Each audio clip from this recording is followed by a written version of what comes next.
본 방송에서 제공하는 투자 정보는 투자 판단에 대한 조언입니다. 방송에서 제공하는 주식의 가치, 가격 상승 및 하락에 대해서는 방송사에서 보장하지 않습니다. 틈새에서 기회를 만들 수 있는 투자시장, 위기를 기회로 아는 만큼 보인다. 주식의 A부터 Z까지 배워볼 수 있는 13시 투자스쿨 장학생 문다연입니다. 저희 13시 투자스쿨에서는요, 김선규 일타 강사님만의 전략적인 노하우를 통해서 국내부터 해외 증시 그리고 원자재 시황까지 자세히 배워볼 예정이니까요. 끝까지 많은 관심 부탁드리겠습니다. 저희와 24시간 함께 하실 수 있는 방법 먼저 안내해드리겠습니다. 아래 보이시는 QR코드를 스캔하신 뒤에 링크를 클릭하시고 입장코드 1357 누르시거나 문자샵 0082번으로 김선규 세 글자 보내주시면 저희와 24시간 함께 하실 수 있을 것 같고요. 저희 간판 얼굴이시죠? 일타 강사 김선규 전문가님 모셔보겠습니다. 전문가님 안녕하세요. 네, 안녕하세요. 네, 시청자분들께 인사 부탁드릴게요. 네, 안녕하세요, 여러분. 김선규 전문가입니다. 2024년도부터 서울경제TV에서 이제 13시 투자스쿨에서 여러분들과 만나 뵙게 돼서 반갑습니다. 자, 지금부터 해서 여러분들께는 이제 글로벌 투자 상황에 맞는 여러 시장의 투자 상품을 분석합니다. 그래서 단순하게 제가 이렇게 하는 것이 아니라, 잠시만요. 예, 이렇게 하는 것이 아니라 단순하게 이것만 하는 것이 아니라 제가 여러 가지 제품들, 쉽게 얘기해서 국내 증시뿐만 아니라 해외 증시 그리고 이제 원자재까지 해가지고 모든 것들을 저희가 다 취급을 하게 될 것이고요. 여기에 대해 공부하는 투자를 통해서 꾸준한 이 수익을 창출하는 것, 이게 가장 큰 목표라고 보시면 되겠습니다. 따라서 여러분들께 말씀드리고 싶은 것은 우리가 지금 하는 것이 단순히 국내 시장만 보는 것이 아니라 2024년도는 굉장히 많은 변수가 있기 때문에 여기에 대해서 적절하게 시장에 들어갔다가 나왔다가 혹은 여기에서 다른 시장으로 이전을 해가면서 우리가 미티게이션, 쉽게 얘기해서 위험을 피해가면서 혹은 여기에 대해서 해칭을 해가면서 가는 부분이 중요하다. 즉 리스크 관리, 그다음에 여기에 대한 원금 보전을 원칙으로 해서 우리가 해칭 기법을 이용하는 이런 것들을 중심으로 해서 이제 13시 투자스쿨을 진행하도록 하겠습니다.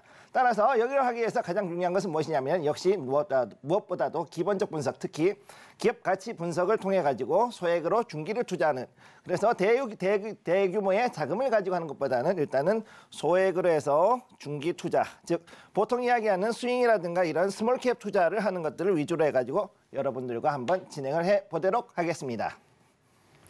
네, 김선규 전문가님과 기업 분석뿐만이 아니라 증시 전반적인 그 흐름을 짚어볼 예정이고요. 깊이 있는 인사이트를 통해서 국내 증시뿐만이 아니라 해외 증시 또 원자재 시황까지 짚어드릴 예정입니다. 여러분들께서 인사이트가 필요하신 분들은 아래 보이시는 QR코드를 통해서 확인을 해보실 수가 있을 것 같고요. 저희와 함께 리스크 관리까지 하실 수 있다는 점 말씀을 드리도록 하겠습니다. 오늘 증시 첫 거래일이 시작이 됐습니다. 2024년 첫 거래일인데 코스피와 코스닥 시장 지금 어떻게 보고 계실까요?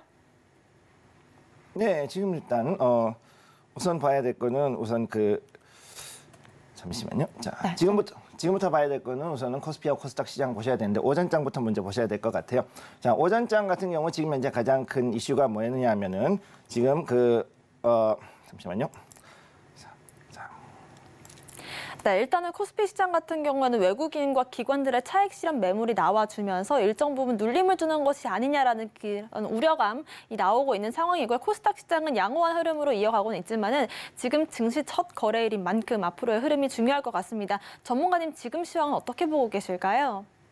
네, 지금 일단은 코스피부터 먼저 보실게요. 코스피 지금 현재 보면은 약간 이제 올라갈 듯 말 듯 하고 있는데 처음에 시작할 때는 어느 정도 좀 빠졌다가, 즉 12월 말일 우리가 마지막 증시 때에는 외국인과 기관들이 대규모로 매수를 했기 때문에 이로 인해 가지고 굉장히 굉장히 상승세를 보였죠. 그랬기 때문에 이로 말미암아서 오전 시황에서는 상당히 좀 쉬어가는 모습을 보여줬었습니다. 그래가지고 쉬어가다가 그러다가 이제 다시금 조금씩 이렇게 올라가는 이런 모습을 지금 보여주고 있고요. 이 자리에서. 그리고 그리고 이제 오늘로 봤을 때는 지금 초반에는 계속해가지고 개인들이 사고 있었는데 이제 다시금 또 외국인들하고 그다음 기관들이 조금씩 들어오고 있었습니다. 그래서 오전장 특징으로 보면 일단은 코스피 같은 경우는 우선은 조금 쉬어가는 그런 모습이었다라고 보시면 되겠고, 그에 비해서 코스닥 같은 경우는 오히려 좀 상승하는 모습을 보여줬었습니다. 자, 그래서 여기 일단은 코스닥 200 이제 코스닥을 보시게 되면은요.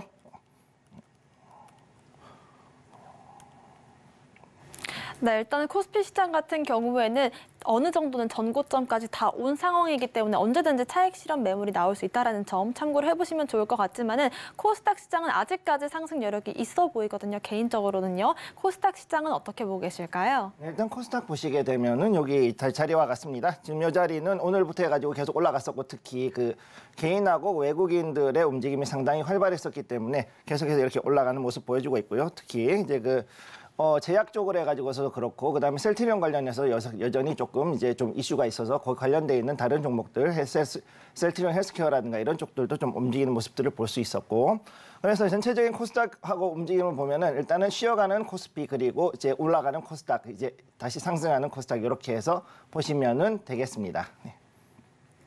네, 코스닥 시장 같은 경우에는 셀트리온을 시작으로 해서 헬스라든지 제약바이오 관련주들 흐름이 중요할 것 같습니다. 코스닥 증시는 앞으로 좀 상승 여력이 있다는 점과 함께 코스피 시장은 쉬어가는 흐름 체크를 해주셨고요. 저희 방송이 조금 다른 게 미국 시장뿐만이 아니라 아시아 증시까지 다 점검해주고 계시거든요. 미국 시황도 한번 체크를 해보겠습니다. 전문가님.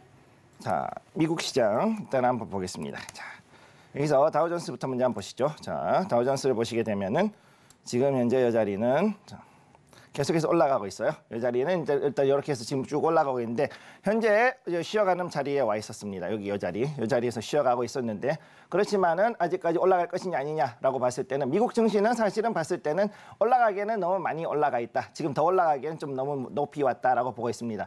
다우 같은 경우는 아직까지도 좀 더 올려줬기 때문에 여기에 대해서 이제 올라갈 수 있는 기반이 어디까지인가 알 수가 없지만은 나스닥 같은 경우는 조금 다른 모습을 보여주고 있죠. 여기 나스닥을 잠깐 볼게요.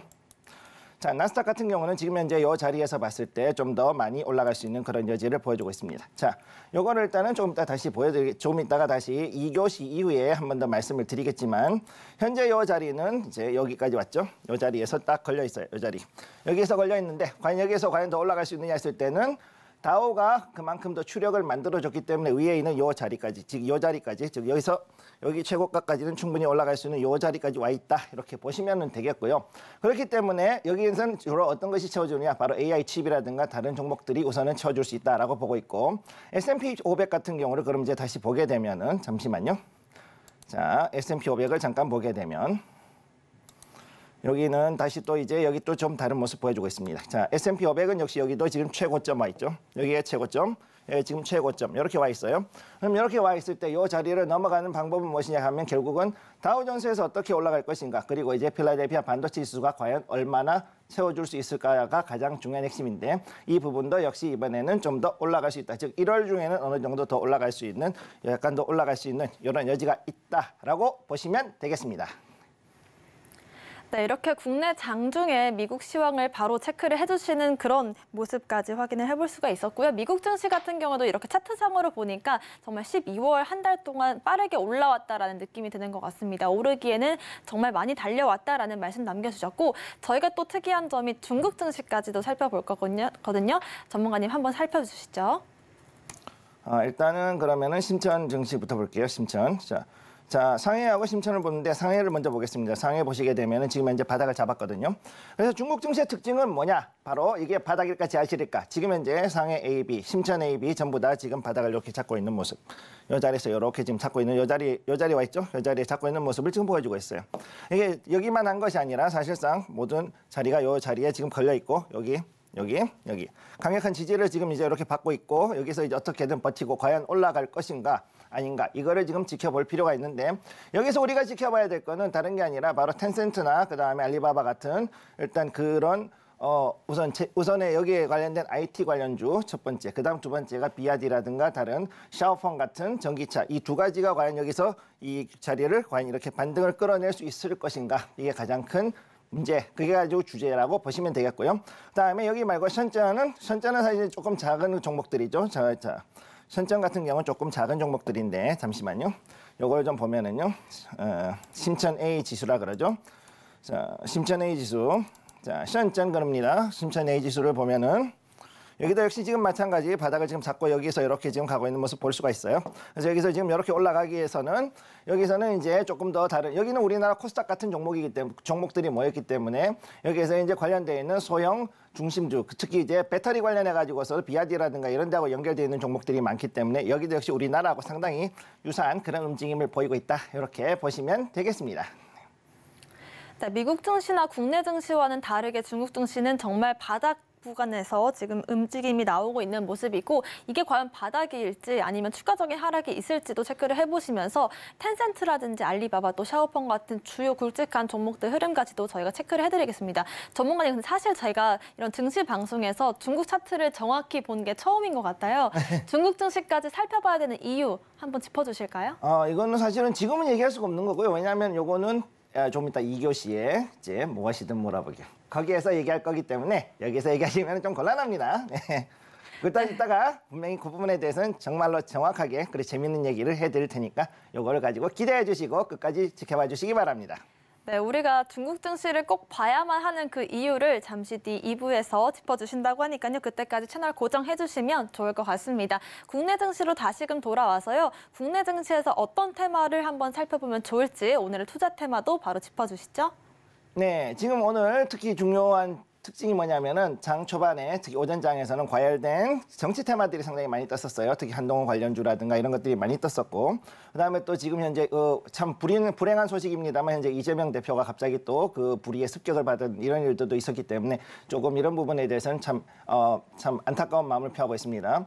단 여기서 왔을 때는 이 처음에 나왔던 과열된 정치 테마는 아무래도 좀 한동훈 테마라든가 아니면 이낙연 테마 같은 이런 것들이 조금 더 떠오르는 것들을 좀 볼 수 있었고, 그중에서 그리고 그 이외에 이런 거 이외에서 그래도 조금 볼만한 종목이 어떤 것이 있었냐 하고 찾아보니까 그래도 여기에 엑시콘 같은 게 있더라고요. 잠시만요.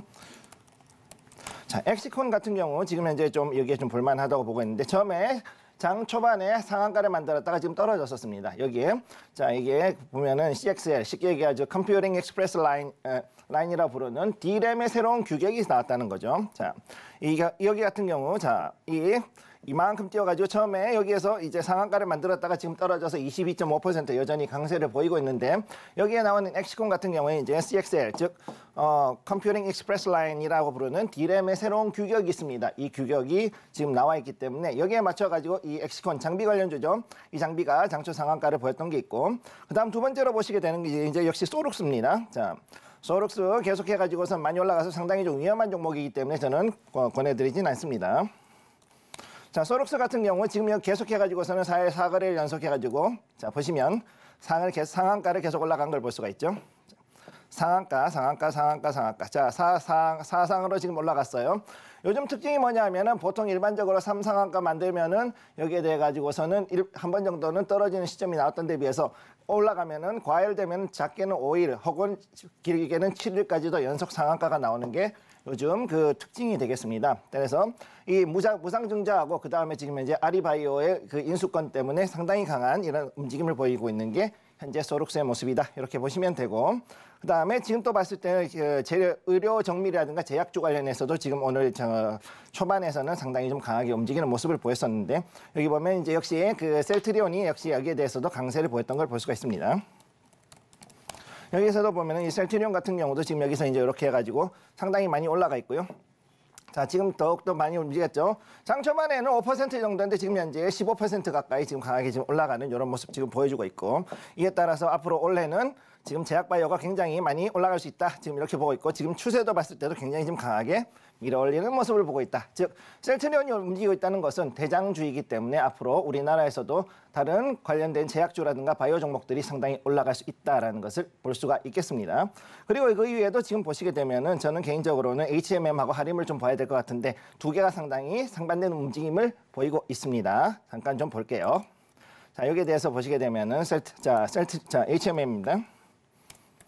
자, HMM 같은 경우 지금 현재 그래도 5.72% 초반에 2% 정도 올라갔다가 지금 현재 5.72%로 상당히 강하게 올라가는 이런 모습 보여주고 있고요. 자, 그래서 이 자리를 보시게 되면 이 자리 지금 여기에서 이제 다시금 한번 눌림목 잡고 올라가려는 이런 모습을 보여주고 있습니다. 그렇기 때문에 지금 현재 상당히 봤을 때는 나쁘지 않은 종목이라고 보이고 또 현재 오늘 월스트리트저널에서 나온 기사를 볼 것 같으면은 현재 해운 같은 경우는 전 세계적으로 상당히 주목을 하고 있기 때문에 올 상반기에 특히 봐야 될 게 HMM 이외에도 펜오션 같은 종목들을 좀 더 지켜보실 필요가 있겠다 이렇게 말씀을 드리겠습니다. 이에 비해서 지주 인사로 해가지고 인수를 하기로 했던 하림의 같은 경우는 좀 상당히 좀 다른 움직임을 보이고 있는데 하림을 한번 볼게요. 자, 하림 같은 경우는 지금 여기에서는 오히려 지금 떨어져가지고 1.6% 떨어졌습니다. 아까보다는 그나마 조금 나아졌는데 지금 여기서 봤을 때는 상당히 좀 떨어져가지고선 이 자리에서 이 자리를 지키고 있는 모습 이렇게 지금 가고 있습니다. 그렇기 때문에 일단은 여기에서 여러분들께 말씀드리고 싶은 것은 테마에 대해서 특히 이제 M&A 관련된 이슈로 봤을 때 거기에 대해서 기본적으로 인수하는 기업들은 주가가 떨어지게 돼 있다는 거 항상 요거를 기억을 해 두시고 그러고서 가실 것을 권해드리겠습니다. 이렇게 갑작스럽게 급등하는 경우는 사실은 어떻게 보면은 좀 비정상적인 것이기 때문에 오히려 여기에 대해서는 추매하거나 따라가는 추격은 금물이라는 거 말씀을 드리겠습니다.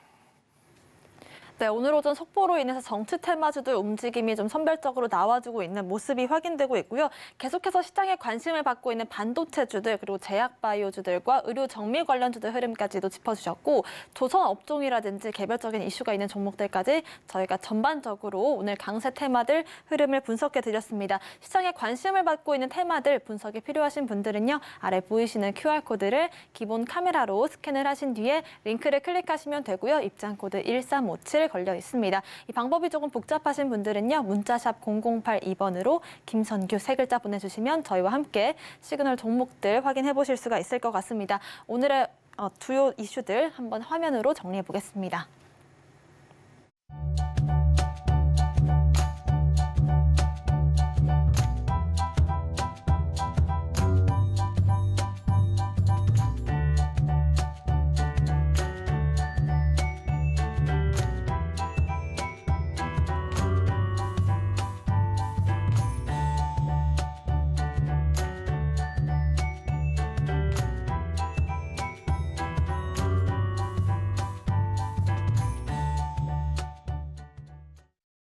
네, 13시 투자스쿨 본격적인 1교시 수업을 시작해 보겠습니다. 1교시 수업은 투자의 맛으로 준비를 했는데요. 여러분들께서 투자를 하시면서 수익의 맛을 느낄 수 있도록 오늘장의 강세 섹터를 분석해 볼 거고요. 잠시 뒤에 히든 종목도 분석을 해드리겠습니다. 오늘장에서 강세 테마로 한 가지만 짚어주신다면 어떤 테마 짚어주실까요? 역시 말도 많고 탈도 많은 대한민국의 2대 종목, 2대 섹터 그러면 반도체하고 2차 전지가 있죠. 오늘은 첫 번째 바로 반도체에 대해서 먼저 이야기를 해보도록 하겠습니다. 자, 이 반도체 여러분들이 모두 알고 있는 것들. 자, 여기 보시면 이 반도체가 상당히 좀 재밌어요. 자, 우리가 여기서 봐야 될 사항을 먼저 얘기를 하겠는데, 자, 우리는 무엇을 봐야 되는가? 여러분들이 많은 것들을 보고 있습니다. 섹터들을 봤을 때 생산 관련주, 그 다음에 장비, 전공정, 후공정 관련주, 그 다음에 여기에 대해서 비메모리라든가 아니면은 뭐 여러 가지 섹터들, 그다음 AI 칩 관련주 이런 것들이 있지만은 우리가 이번 2024년도에서 봐야 될 가장 첫 번째 사항 뭐냐? 바로 AI 칩 관련주. 이거랑 어떻게 엮여 있는가가 가장 중요한 거죠. 자, 첫 번째는 바로 이 부분을 얘기를 하고 싶은데 왜냐? 지금 현재 나스닥과 S&P 500에 추진력을 주고 있는 바로 그 종목들이 어떤 것이냐? 기술주 7대 대장, 에마, 에나라메테, 즉 애플, 마이크로소프트, 엔비디아, 그다음에 알파벳, 그다음에 알파벳 있죠. 그다음에 아마존.com, 그다음에 메타 플랫폼스, 그다음에 마지막으로 있는 것이 테슬라. 이 7대 종목이 현재 미국의 나스닥과 S&P 500을 견인을 하고 있습니다. 실제. 그런데 여기에서 가장 중요한 게 무엇이냐? 얘네들 중에서 가장 연결할 거. 엔비디아하고 연결된 거. 그 다음에 여기에는 없지만 연결해야 되는 종목이 또 두 가지가 있는 게 바로 뭐냐? AMD. 그 다음에 뭐냐? 인텔. INTC입니다. 티커로. 요 세 가지. 그래서 엔비디아, AMD. 인텔 이 세 가지 종목에 엮여 있는 종목들을 반드시 여러분들이 주목을 하셔야 되고 이 종목들이 앞으로 올 상반기 혹은 연말까지 해가지고서 상당히 크게 올라갈 수 있는 스몰캡이 형성될 수 있다. 요거를 먼저 기억을 해주시기 바랍니다. 자, 요 부분이 아주 중요하기 때문에 먼저 반도체 분야에서는 이거를 봐야 된다. 올해 첫 번째 첫날에 여러분들께 강의할 때 주목하는 것 그리고 여러분들이 강조하는 게 바로 이겁니다. AI 칩 관련주. 두 번째는 뭐냐? 바로 메모리 부분인데 메모리에서는 데이터 센터 그 다음에 여기에 어떻게 엮여 있는가? 자, 데이터 센터 관련해 가지고 어떻게 얘기할 수 있는가? 이렇게 말씀을 드려야 되는데 데이터 센터는 하드디스크뿐만이 아니라 엄청나게 많은 이 메모리, 정확히 얘기해가지고서는 서버용 메모리라고 그러죠. 우리가 쓰고 있는 TLC 말고 SLC나 MLC 같은 정말 고성능의 메모리가 필요합니다. 그러면은 여기에 대해 가지고서 데이터 센터하고 어떻게 연결이 되어 있는지 그리고 이것을 과연 얼마나 납품을 할 수 있는지 그리고 여기에 대해서 수주라는데 어느 정도 영향을 줄 수 있는지 이걸 알 수 있는 그런 종목들을 여러분들이 보고 진행을 하셔야 된다는 거 기억을 해 두시기 바랍니다. 그래서 AI 칩 관련주, 데이터 센터 이 두 가지가 가장 중요하고 그러면 여기서 묻는 게 있습니다. 자, 메모리 가격은 그럼 앞으로 어떻게 될까요? 여러분 그거 알 필요 없어요. 지금 왜 그런가? 지금부터 일단 거기에 대한 설명을 해 드리겠습니다.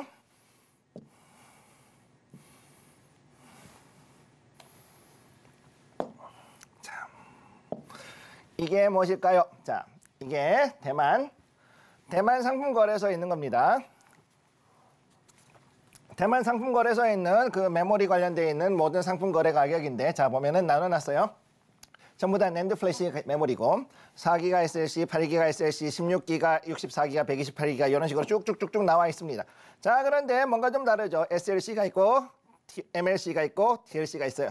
자, 그리고 가격도 다 다릅니다. 여기 1달러 29인데 자, 여기도 또 120카리가인데 1달러 조금밖에 안 돼요. 자, 이런 차이는 왜 생기느냐 했을 때 가장 중요한 거 TLC로 되어 있는 거는 일반적으로 우리가 쓰고 있는 핸드폰이나 노트북이라든가 이런 데 쓰이는 일반이라고 한다면은 SLC라든가 MLC 같은 경우는 굉장히 고성능의 서버용 그런 장비가 됩니다. 그렇기 때문에 거기에 들어가는 것들 특히 4기가, 8기가, 16기가 얘네들 같은 경우는 SLC 같은 경우는 기본적으로 어느 정도 기본 깔아줘야 되는 그런 메모리이기 때문에 앞으로도 충분히 쓸 수 있는 반면 64기가 같은 경우는 요 MLC는 약간은 조금 따로 보셔야 된다. 단 요거 말고 이제 또 다른 종목이 있는데 요거는 다음 슬라이드에서 보여드리겠습니다.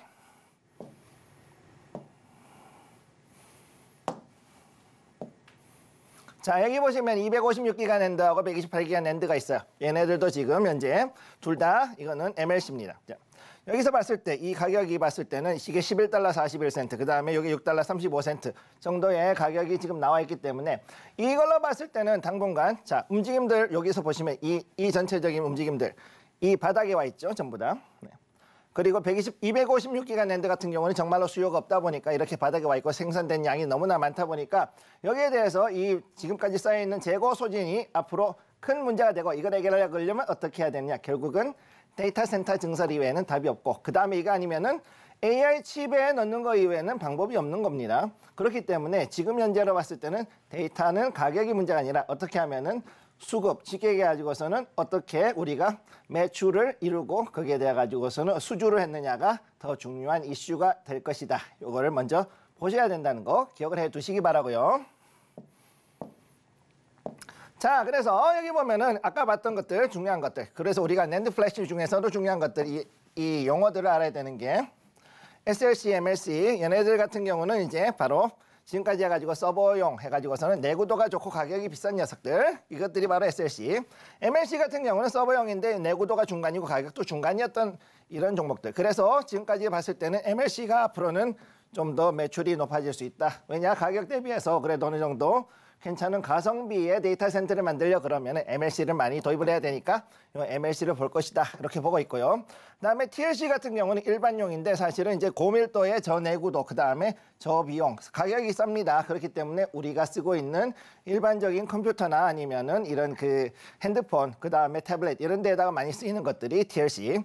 그다음 QLC는 요즘은 그렇게 많이는 안 써요. 그래서 일반용이긴 하지만 이거는 초고밀도인 대신에 굉장히 성능도 낮고 비용도 싸고 그래서 사실상 별로 쓰지 않는 그런 종목 그런 이 메모리다 이렇게 보시면 되겠습니다.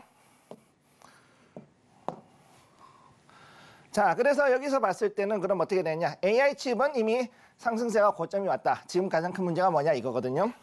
엔비디아 같은 경우 지금 현재 픽으로 와가지고선 전 고점이었던 505달러, 506달러를 넘어가야 되는데 현재 넘어가지를 못하고 있어요. 엔비디아는 현재 그걸 못 넘어가고 있어요. 그렇기 때문에 여기에서 이번에 과연 그 매출이 나왔을 때, 즉 1월에 했을 때 4분기 실적이 어떻게 나올 것이냐를 가지고 얘기를 해야 되겠지만 이 시점이 됐을 때 상당한 매물이 출회될 가능성이 있다. 그렇기 때문에 요거 조금 지켜봐야 되고요. 그 다음 두 번째는 뭐냐? 또 AI 칩으로 봤을 때 AMD하고 그 다음에 인텔을 봐야 됩니다. AMD는 지금부터 해가지고서 계속 그 관련되어 있는 칩들이 나오기 때문에 여기에서 AI 칩이 나오게 되면은 지금부터는 조금 더 올라갈 수 있다는 거. 그래서 AMD에 관련되어 있는 칩 관련주들 조금 더 지켜볼 필요가 있고 그 다음에 봐야 되는 건 인텔인데 인텔은 지금 가우디 3라고 있어요. 자, 인텔 INTC. 자, 요거는 이제 제가 이제 티커를 썼습니다. 인텔이 INTL인데 티커로 INTC라고 합니다. 자, 얘네들은 가우디 3라는 걸 있어요. 가우디 3. 이게 그 12월 14일에 이게 발표가 됐습니다. 그래서 가우디 3를 가지고서 이제 여기에서 만들어서 AI 칩을 만들기 시작하기 때문에 결국은 여기에 대해 가지고서 우리가 MLC 같은 칩들 혹은 조금 더 성능 좋은 SLC 칩이 들어갈 수 있는지 여부를 보는 것이 중요하다. 이렇게 보시면 되고, 두 번째 데이터 센터는 앞으로 이제 계속 증가할 예정이니까 요것도 조금 지켜볼 필요가 있겠습니다. 그렇기 때문에 요 데이터 센터가 계속 늘어난다. 결국은 뭐냐? 우리는 즐겁게 유튜브를 보고 스트리밍을 하고 여러 가지 동영상을 소비를 하고 있습니다. 끝없이 소비를 하고 있죠. 그렇게 하기 때문에 결국은 여기에 맞춰가지고서 고성능 SLC, MLC, 메모리 그리고 거기에 따른 하드디스크의 수요는 엄청나게 늘어날 것이라 이것에 따라 가지고서 그나마 우리는 데이터 센터가 늘어난다 그랬을 때 비로소 이제 반도체가 그래도 어느 정도는 경기를 회복할 것이다라는 느낌을 보셔야 되고 그거를 일단 기억을 해 두시기 바랍니다. 세 번째로 로봇 관련주. 지금 며칠 전에 테슬라 우리 연말에 테슬라의 그 공장에 로봇이 갑자기 폭주해가지고 사람이 다쳤다라는 외신 나왔죠. 네. 월스트리트저널하고 블룸버그도 나왔는데 이 로봇 관련주에 대해서는 현재 이 부분 때문에 조금 폭락이 나왔고 또 이로 인해 가지고서는 로봇에 들어가는 제어 장비 이외에도 거기에 들어가는 메모리 역시 존재하는데 거기에 대한 그런 부분 때문에 좀 더 충격 가능성이 있다. 이런 거를 좀 기억을 해 두셨으면 좋겠고요. 자, 그래서 여기서 이제 오늘 제가 봤을 때 주요 종목들을 봤을 때는 세 가지. 첫 번째 SK스퀘어, 비메모리 부문 지주사. 그래서 비메모리 부문이기도 하지만 메모리도 상당히 많이 하고 있고 여기에 되어 있는 상당히 그 지주사로 전환을 빨리 한 케이스. 그러면서도 SK가 굉장히 지금 현재 생각 밖으로 그 전체적인 경영이라든가 지분 구조를 잘 분산하고 있는 것을 보여준 예시 중에 하나가 바로 이 SK스퀘어입니다. 현재 이 자리도 나쁘지 않고 이것도 가는 게 괜찮다고 보이고, 두 번째로 메모리 부문, 그 다음에 이제 또 디스플레이 쪽으로 특히 봐야 되는 게 LX 세미콘. 자, 여기서 일단 메모리 이외에 다른 부분으로 봤을 때는 일단 디스플레이 칩이 앞으로는 좀 더 수요가 늘어날 거라고 보고 있어요. 첫째. 그래서 이 LX 세미콘 같은 경우도 디스플레이 분야, 모든 분야에서 쓰고 있고, 그 다음에 전장에서도 쓰이고 있고, 그 이외에 또 어떤 것이 있냐면은 또 전기차에도 일부 부품이 들어가고 그 다음에 가전에도 역시 이런 부분이 들어가고 있다 보니까 여기에 들어가는 것들 그리고 이제 또 비메모리 설계 부분에 있어서도 역시 LX 세미콘이 상당히 지금 좀 투자를 하고 있다는 거를 기억을 해 두셔야 될 것 같고요. 다음에 테크윙을 보시게 되면은 비메모리 후공정 부분 여기에 대한 것들 요거는 이제 소부장 부분인데 여기들도 역시 앞으로 봤을 때는 상당히 재무적으로도 나쁘지 않은 자리에 있는데다가 전체적인 자리도 나쁘지 않기 때문에 그리고 앞으로 봤을 때 비메모리 쪽으로 해가지고서도 이제 패키징 쪽이 앞으로 더 뜰 것이기 때문에 요거를 좀 더 지켜보실 것을 권해드리겠습니다. 네, 반도체 한에서는 인텔과 AMD, 엔비디아를 역시나 체크를 해봐야 될 것 같고요. 낸드 플래시 메모리에 대한 분석과 함께 여러분들께서 가장 궁금해하실 만한 이 반도체 앞으로의 전망들까지 짚어봤습니다. 오늘의 히든 종목도 바로 만나볼 텐데요. 전문가님, 반도체 중에서 오늘의 히든 종목 힌트를 주실까요? 네, 오늘의 히든 종목 일단 말씀드리죠. 네, 별 3개 궁금하시죠? 일단 말씀드릴게요. 첫 번째, 이 종목 같은 경우 반도체, AI, IT 소재, 그 다음에 2차 전지 등등을 지금 현재 하고 있고 거기다가 여러 가지 새로 지금 그 투자를 해가지고 연구개발하고 있는 즉 R&D 부문에 지금 들어가고 있는 예산이 작년 대비해서 더욱더 많이 늘어난 걸 볼 수가 있고요. 다음 두 번째, 패키징 후공정 쪽으로 해가지고서 가고 있는 장비 관련주라고 보시면 되고, 다음에 여기 또 화학물질을 또 취급하고 있는 화학물질 관련주입니다. 상당히 애국하는 회사죠. 네, 지금까지 해가지고 대부분의 화학물질을 일본에서 수입을 했던 데에 비해서 이제 국산화를 해가지고 여기에 대한 매출을 또 올려주고 있는 상당한 애국적인 종목이다 이렇게 보실 수 있고, 세 번째, AI 반도체 그리고 R&D 비용에 대해서도 지금 늘어나고 있는데 거기에 비해서 영업 손실이 생각보다 많이 늘지 않고 오히려 감소하고 있는, 즉 그만큼 돈을 많이 벌고 있고 이익을 많이 내고 있기 때문에 올해나 혹은 잘하면은 올 하반기에는 충분히 흑자 전환을 하고 강하게 반등을 할 수 있는 그런 종목이라는 것을 여러분들께 말씀을 드리겠습니다. 자, 어떤 종목인지 궁금하시다면은 노란톡으로 들어와서 문의해 주시면 되겠습니다. 네, 김성규 전문가님께서 반도체주들 앞으로의 흐름 전망을 짚어주셨는데 그중에서도 가장 좋게 보시는 오늘의 히든 종목, 그 정확한 종목명과 매수가, 매도가가 궁금하신 분들은요. 아래 보이시는 QR코드를 핸드폰 기본 카메라로 스캔을 하신 뒤에 링크를 클릭하시면 될 것 같습니다. 입장코드 1357, 홀수 4글자 걸려 있고요. 이 방법이 조금 어려우신 분들은 문자샵 0082번으로 김선규 보내주시면 오늘의 히든 종목 공개를 해드리도록 하겠습니다. 오늘 히든 종목에 대한 자세한 힌트 화면으로 정리해 보겠습니다.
네, 2교시 수업은 무엇이든 물어보살 김선규 전문가님의 무엇이든 알려주규 시간입니다. 전문가님, 저희가 오늘부터 한 번씩 또 강의를 들을 텐데 오늘은 또 어떤 강의를 알려주실까요?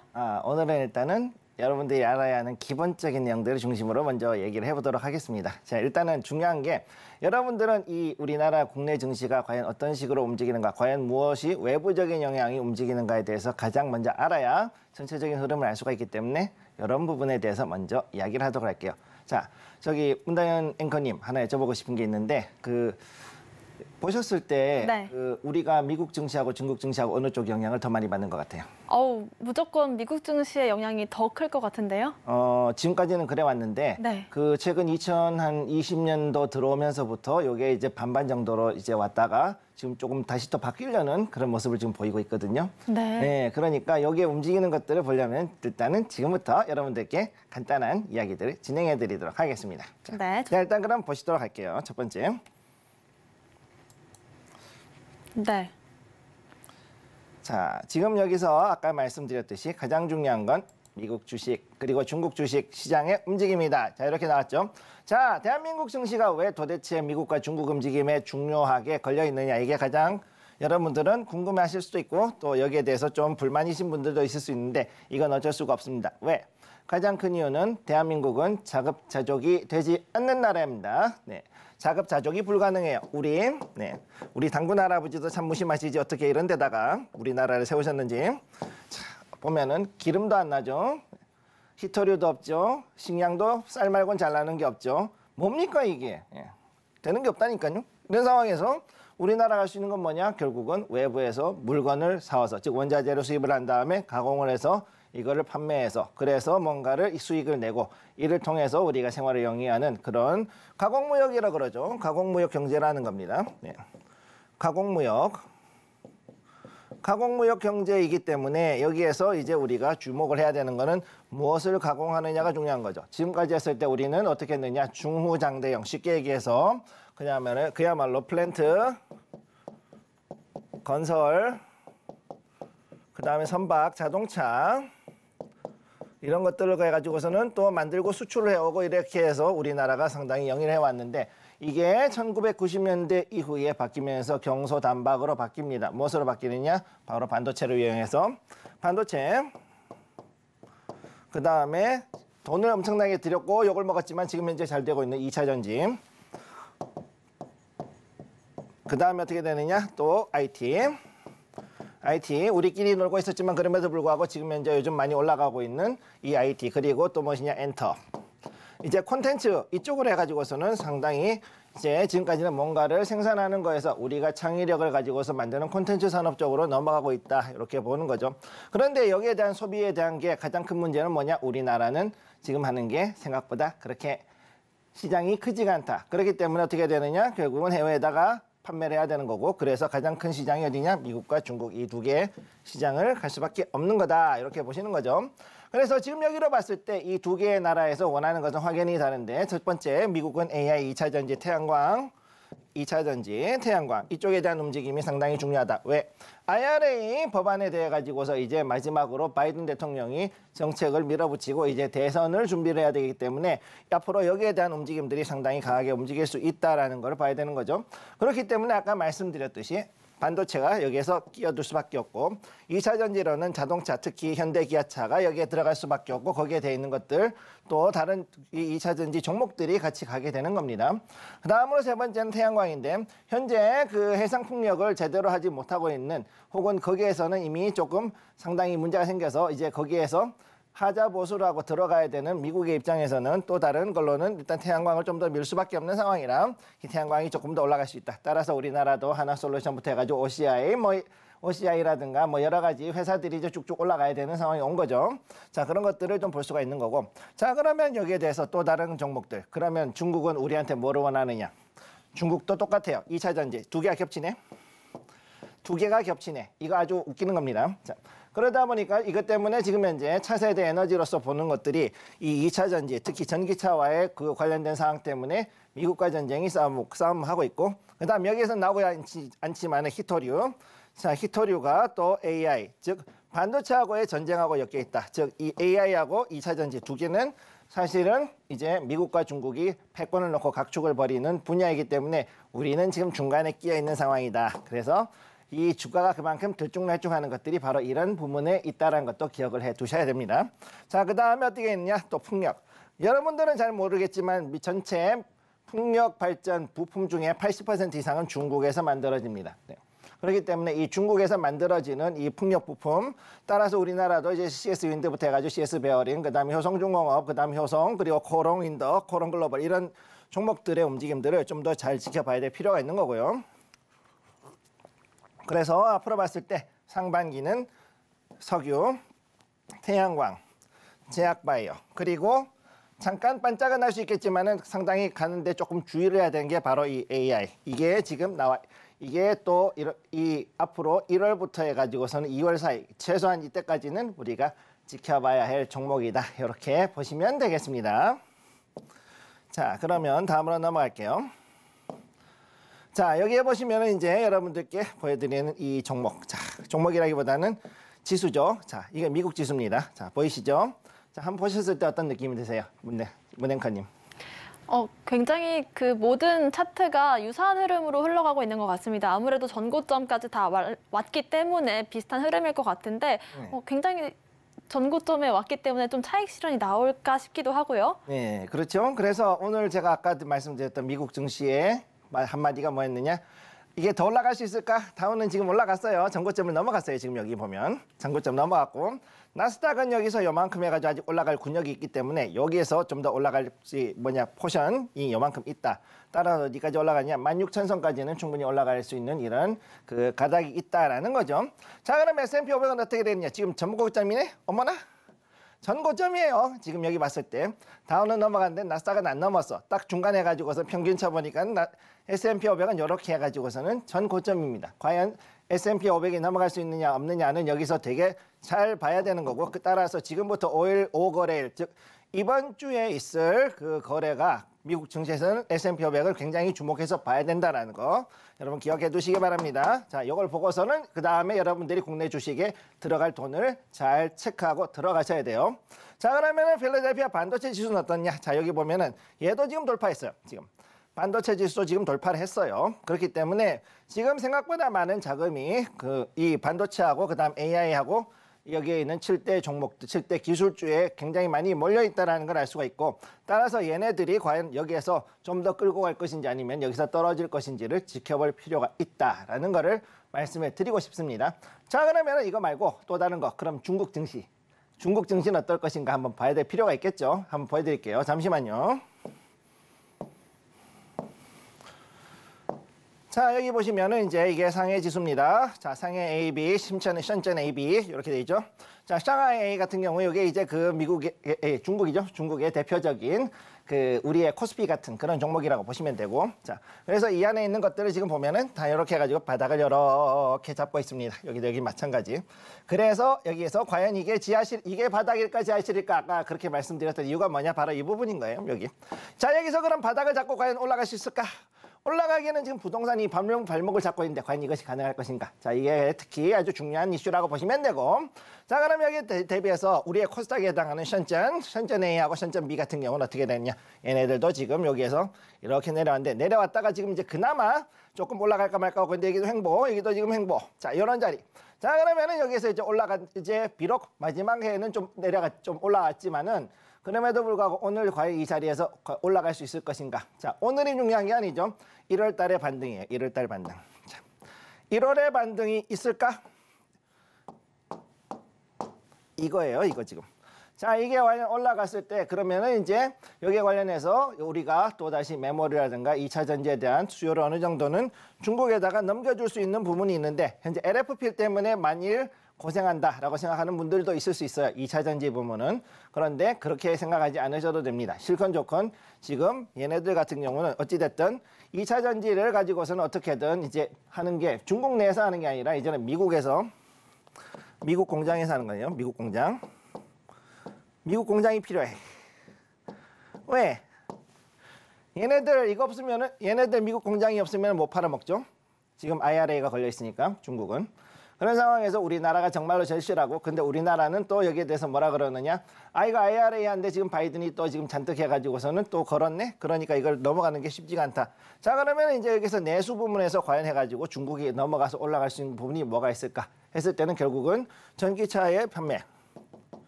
전기차가 올라가야 되고, 자, 전기차가 올라가야 되는 거야, 첫째는.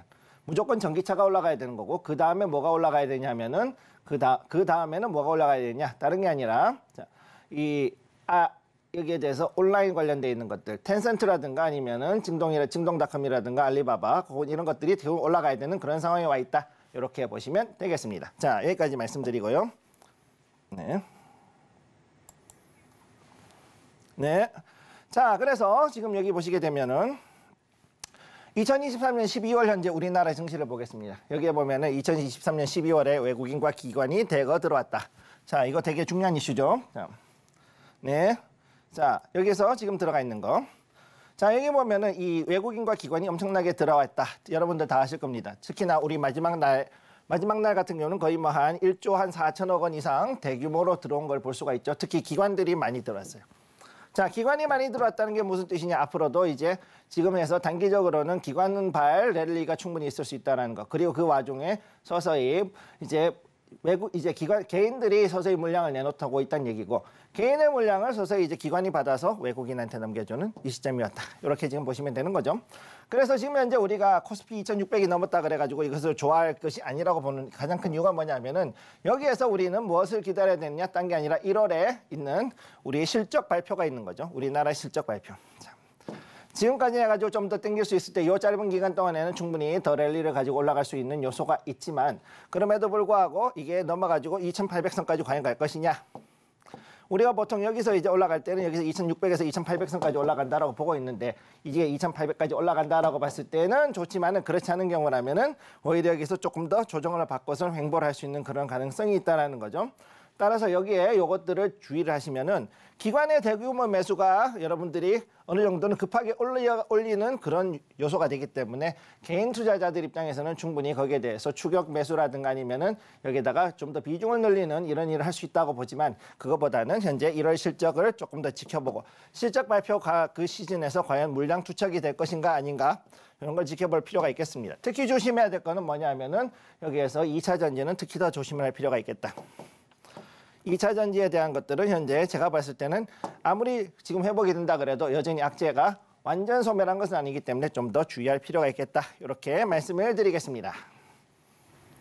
네, 지금 전고점까지 다 와 있는 미국 증시와는 다르게 중국 증시 같은 경우에는 바닥권에 와 있는 상황이기 때문에 앞으로 어느 쪽에 커플링이 될지 중국 증시까지 저희와 함께 체크를 해보시면 좋을 것 같고요. 자세한 전략 필요하신 분들은 아래 보이시는 QR코드를 기본 카메라로 스캔을 하신 뒤에 1357 누르고 들어오시면 좋을 것 같습니다. 자세한 참여 방법 화면으로 정리해 보겠습니다.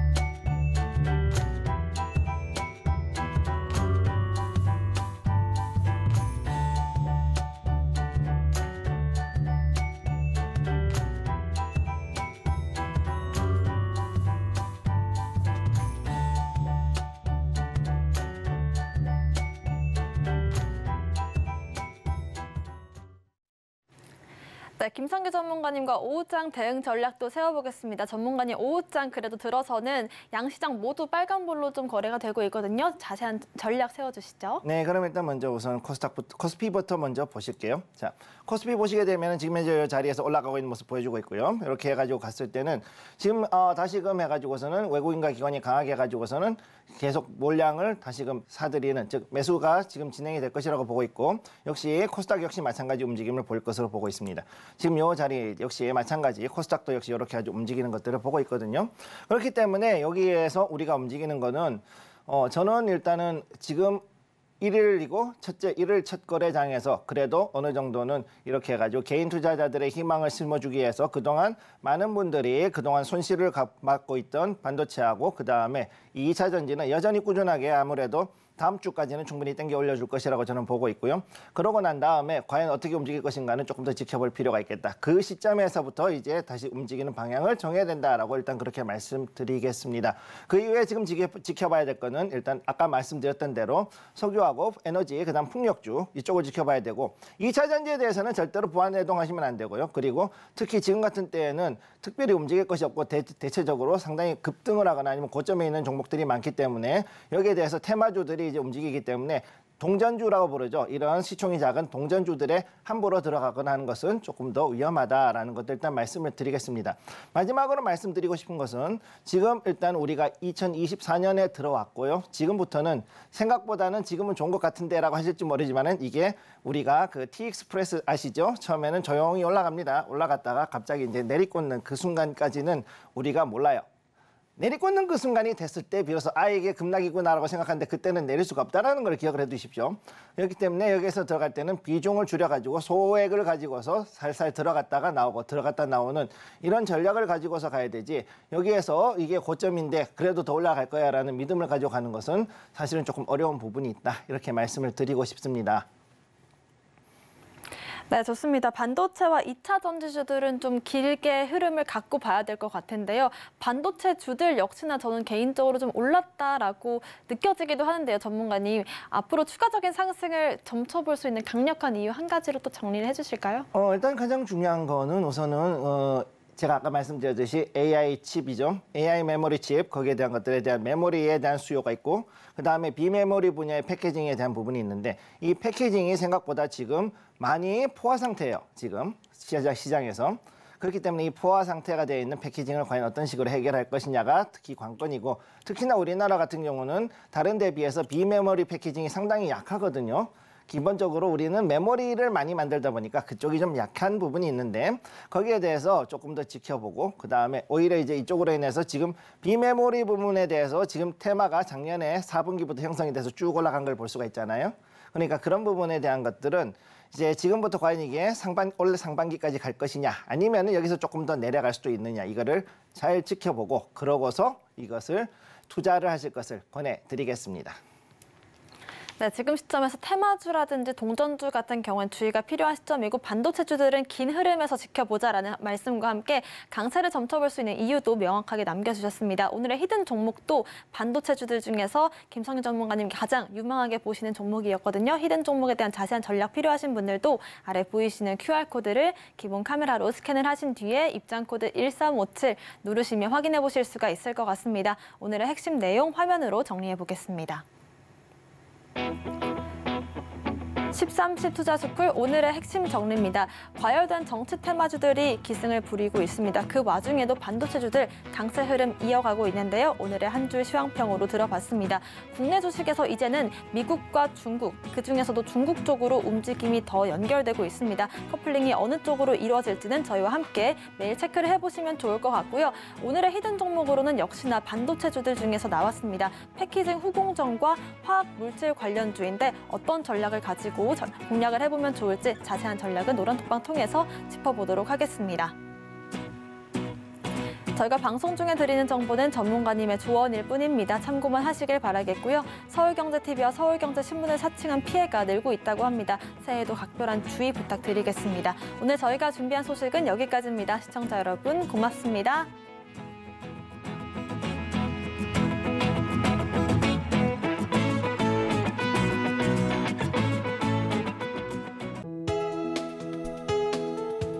본 방송에서 제공하는 투자 정보는 투자 판단에 대한 조언입니다.